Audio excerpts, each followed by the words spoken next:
of otologia means ear pain. So it can rise for pathology within the ear or as a results of the disease process elsewhere. That is referred otologia. Okay. In children, most commonly it is due to otogenic causes, that is causes within the ear, and adult is mainly due to the referred otologia, which is more common. Okay. It's like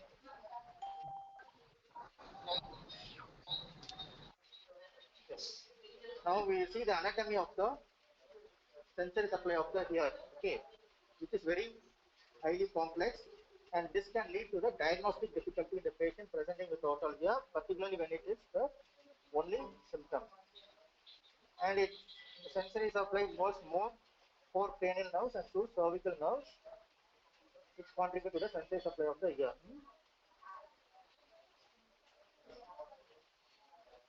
So now you can see the nerve supply of the ear. Uh, See, the anteromedial part is supplied by the auricular temporal nerve, which is the branch from the V3, and the posterior part, posterior lens is supplied by the greater auricular nerve C2, C3, and cranial nerve 7th and 10th nerve, medial part. Okay. The posterior aspect, medially you see the cranial nerve 7th and 10th, and laterally you see the greater auricular nerve C2, C3, and lesser auricular nerve C2.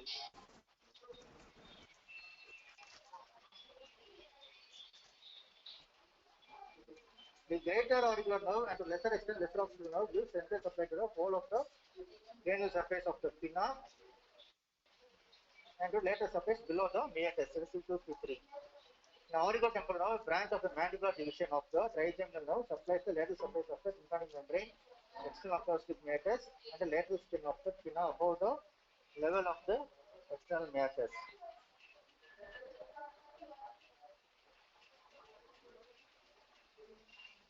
And the auricular branch of the vagus also supplies the posterior inferior quadrant of the tympanic membrane, posterior inferior meatal skin, and area of the concha.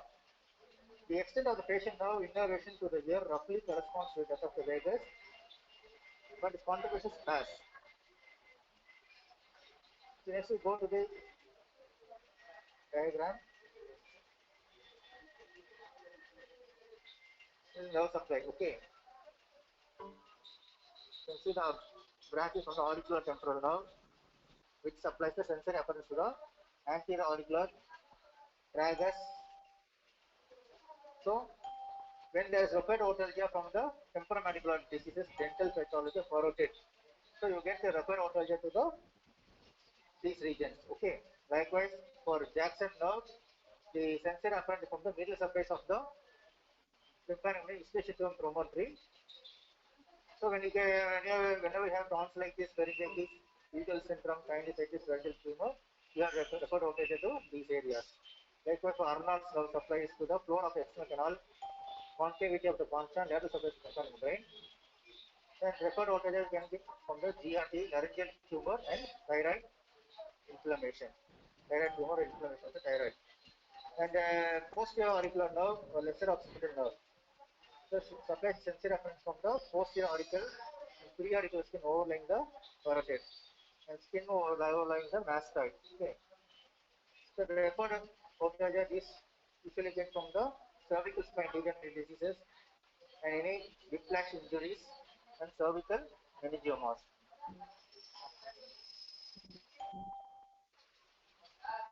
So the next diagram you can see the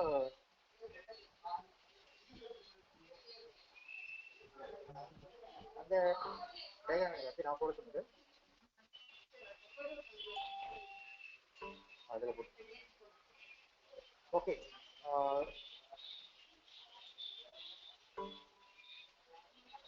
now see the nerve supply from the mandibular nerve. Okay, so this nerve supplies anterior of the tongue, inferior part of the oral cavity, palate, lower the mandible, into temporal mandible, and three major salivary glands.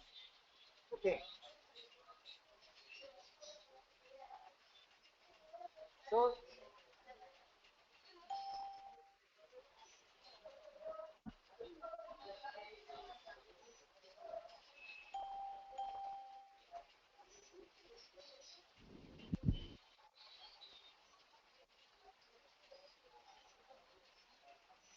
this origotemporal nerve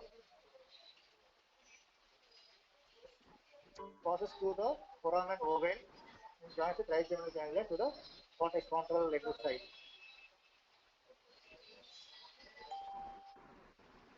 And all these with the anterotum infraorgan palate is joined to the lingual buccal nerve, inferior nerve. The branches from the V3.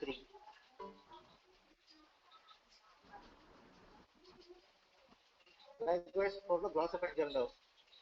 So it is separate from the posterior one side of the tongue, tonsor fossa, inferior nasopharynx, parapharyngeal and rectopharyngeal interface.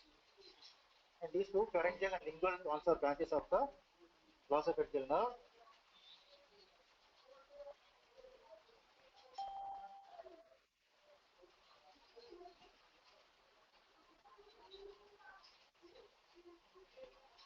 passes to the superior glossopharyngeal ganglion and to the ninth nerve goes to the cortex.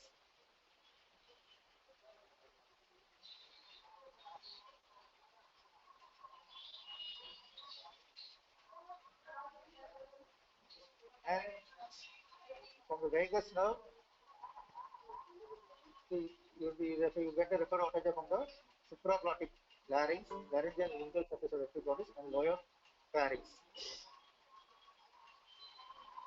These two internal laryngeal branches of the supralaryngeal nerve and pharyngeal branches of the vagus nerve.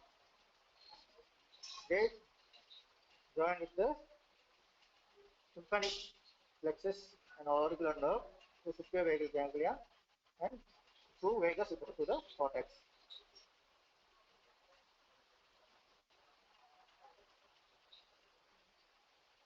So you see what are the causes for the primary otalgia. So the causes starts right from the pinna, which includes trauma, hematoma, perichondritis, infected periodical sinus, frostbite, sunburn, and neoplasm. And from external retinal can be infected foreign body, infected wax, keratosis, otitis externa, malignant otitis externa, herpes, exhastosis, and neoplasm.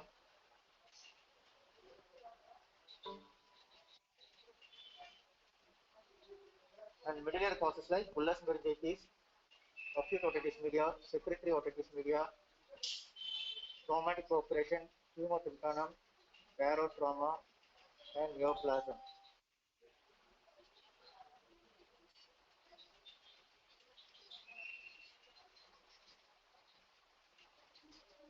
Mastoid causes like mastoiditis, mastoid abscess, granulomas, neoplasm, and inner ear like acoustic trauma, noise-induced Meniere's disease, and vestibular schwannoma.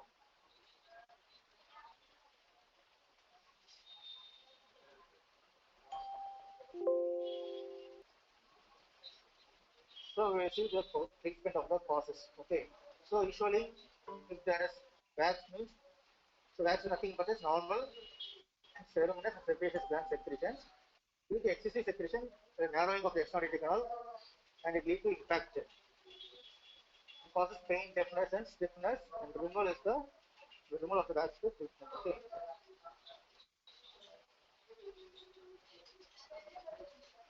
For any foreign body infection, you have to remove the foreign body. So pharyngitis most commonly when we staphylococcus infection of the hair follicles of external meatus. There are painful swelling outer one third of the esophageal canal, and it will aggravate the movement of the jaw and pinna. Then there will be deafness. So treatment will be a clear pack with the IG pain, systemic antibiotic, analgesics, and if it's abscess form, we have to do incision drainage and monitor the blood sugar. Okay. So diabetes is the most commonly prone condition. So acute otitis extensor, diffuse inflammation of the meatal skin.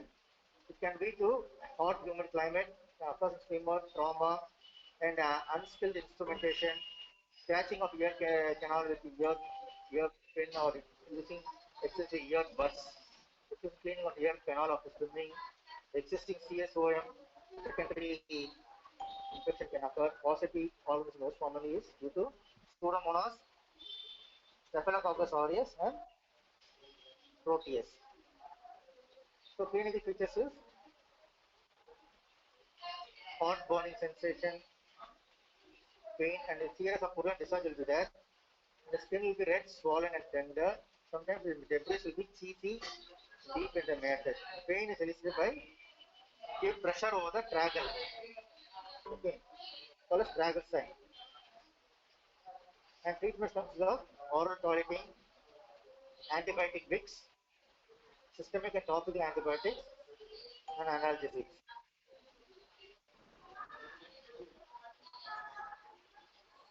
And sometimes can even have occur due to herpes zoster infection.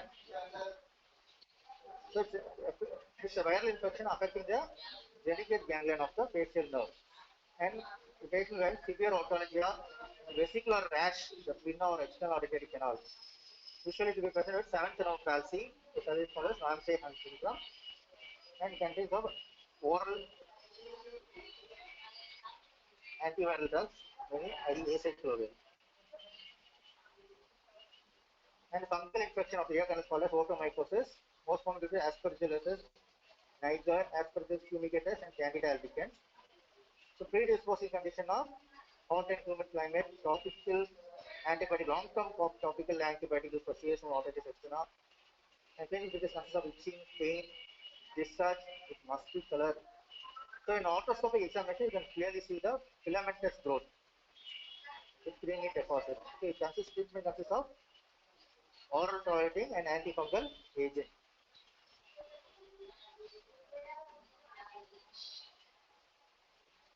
Sometimes with acute otitis media also can have ear pain or otolithia.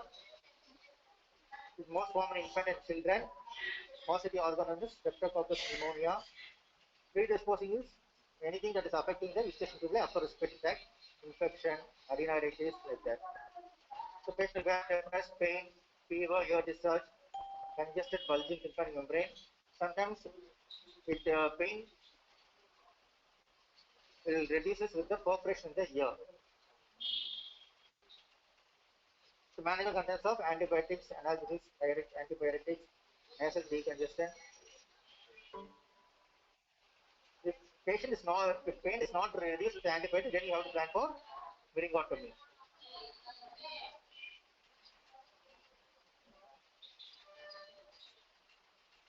So meningitis bullosa. So it's nothing but vesicular eruption seen in the tympanic membrane, which may be associated with bleeding or tears discharge. It is a painful condition which occurs spontaneously, resolves within several days. It's mainly due to virus or mycoplasma pneumonia.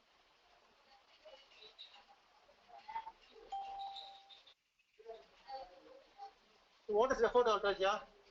So patient presenting with ear pain with no identifiable primary cause in the ear. Okay.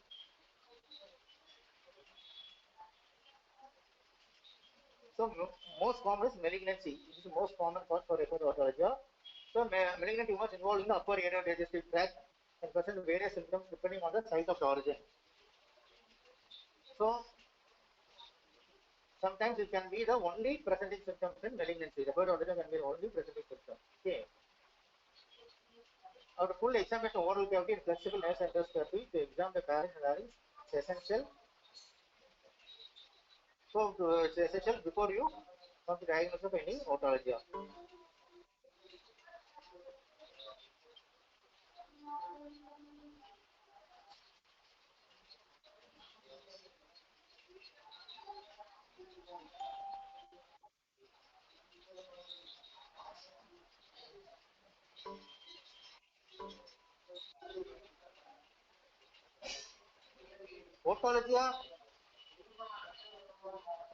Otology and odonophagia are often presenting symptoms of the hypopharyngeal malignancy. On occasion, supraglottic malignancy may lead to otology before involving the glottis, present with hoarseness, which is the cardinal symptom of the laryngeal malignancy. Sometimes due to nasopharynx involvement also, You have autologia in up to 14% patient has been presented with nasopharyngeal carcinoma.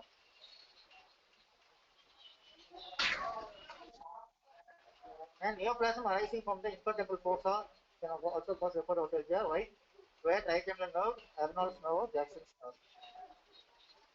If more common cause autologia cannot be identified with physical examination and appropriate investigation, an MRI with the gadolinium enhancement should be considered to diagnose this bad finding. The contrast enhancement.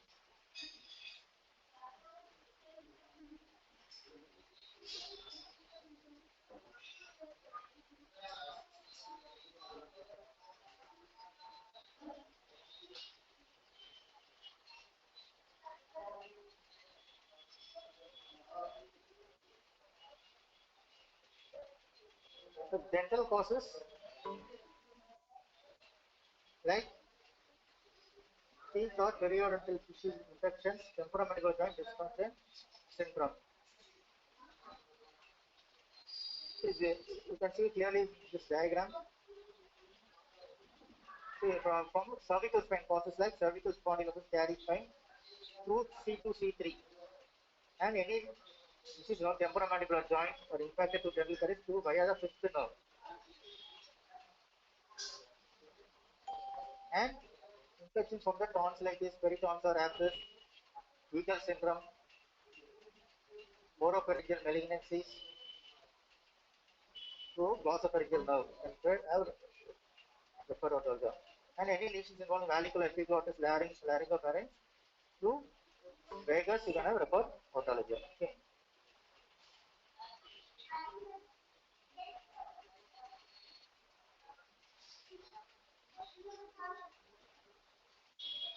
So, from teeth and periodontal tissues, most common cause is dental pulp, the dental caries. The pain of pulpitis is often poorly localized as sensory inversion, mainly via non-myelinated type C fibers.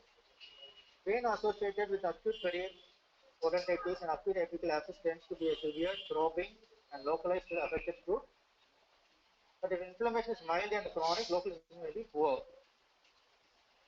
Partially erupted or impacted wisdom teeth can lead to inflammation surrounding the top tissue, the full periconitis.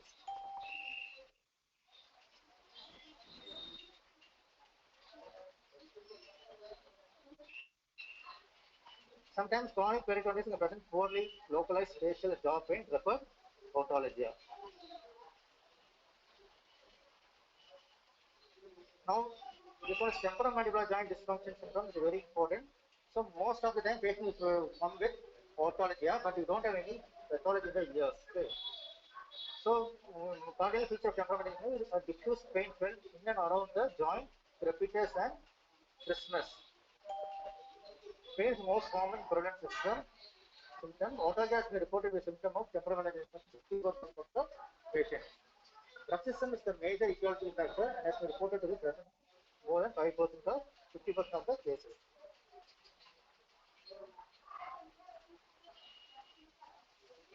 The most reliable diagnostic clinical finding temporomandibular dysfunction is tenderness of the masticatory muscles. Tenderness of the lateral pterygoid reported in 85% of the cases. And the infraoral palpation of the lateral and medial pterygoid frequently reveals tenderness, and this find is more common in patients with autologia.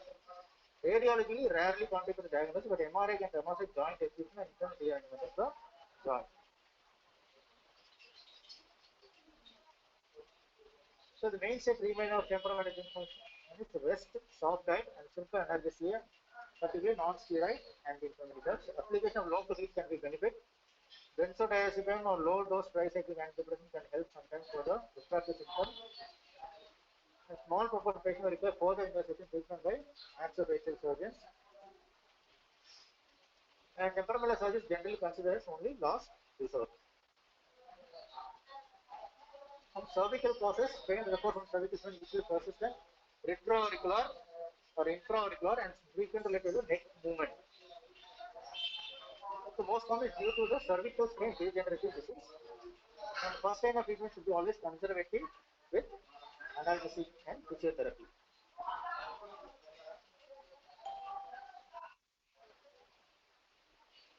So otology can also present one of the features of various cranial neurologies. Okay, so primary nerve should be considered as a diagnosis of exclusion, and most cases MRI scan of the affected cranial nerve is indicated. So glossopharyngeal neurology is defined as severe transient stabbing pain experienced in the ear, base of the tongue, tonsillar fossa beneath the angle of jaw. So glossopharyngeal neurology can be described as two clinical types based on description of pain. One is tympanic type, which mainly affects the ear, and another is the oropharyngeal type, which affects the throat. So the onset of pain is commonly provoked by the swallowing and occasionally by coughing, yawning, or coughing. The trigger zone may be present with the preauricular, postauricular area, the neck or external canal. Symptoms are paroxysmal and last for seconds to minutes, and remission period occurs. Since it is rare, glossopharyngeal is often misdiagnosed.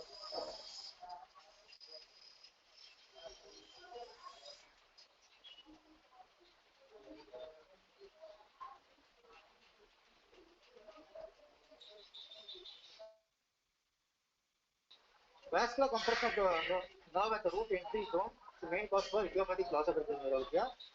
From MRI findings and observations during posterior course of surgery, the posterior inferior cerebral artery is the most common frequent response to the compression of the glossopharyngeal nerve. So mostly we do ligation of the posterior inferior cerebral artery.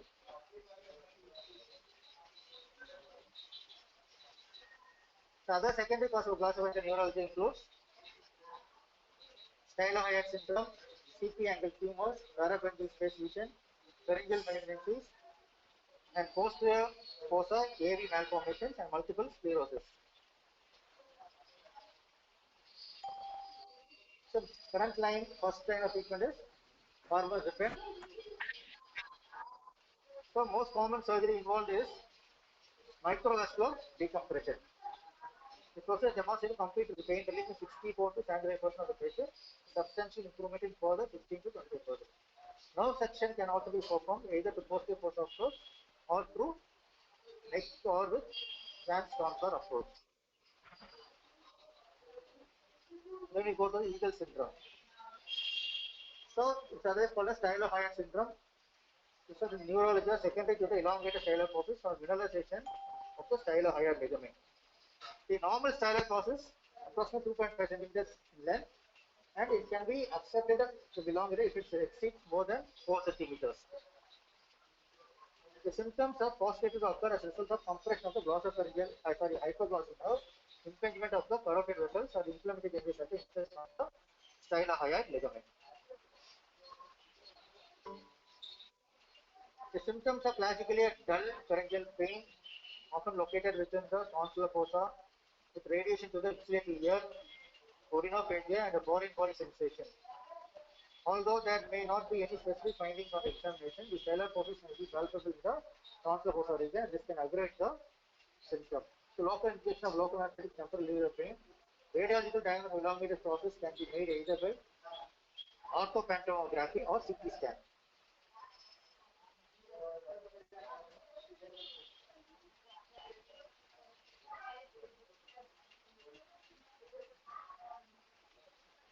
So conservative management with steroids and lofenacetin along with varmazypin has been suggested. The surgical excision of the styloid process considered to be the preferred treatment. It can be done through transorally to tonsillar fossa or by external transcervical approach.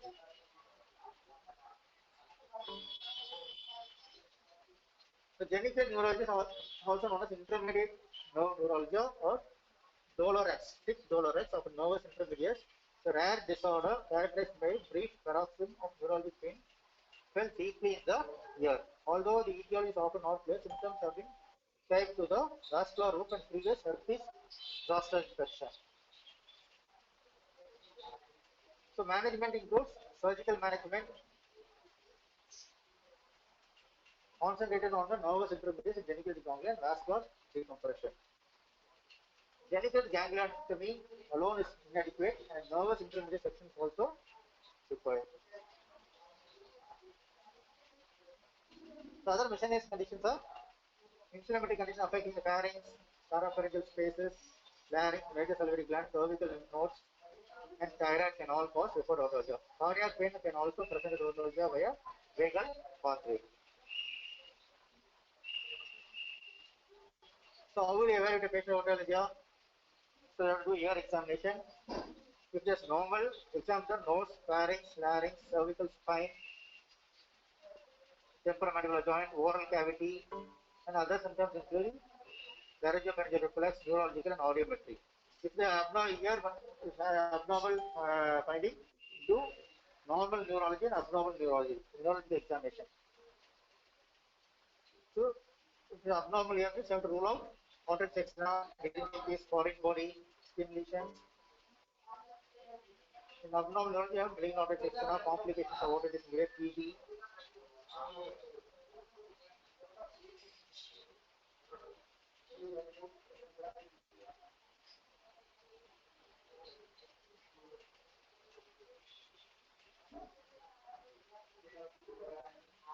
So this is flowchart to evaluate the causes. Okay.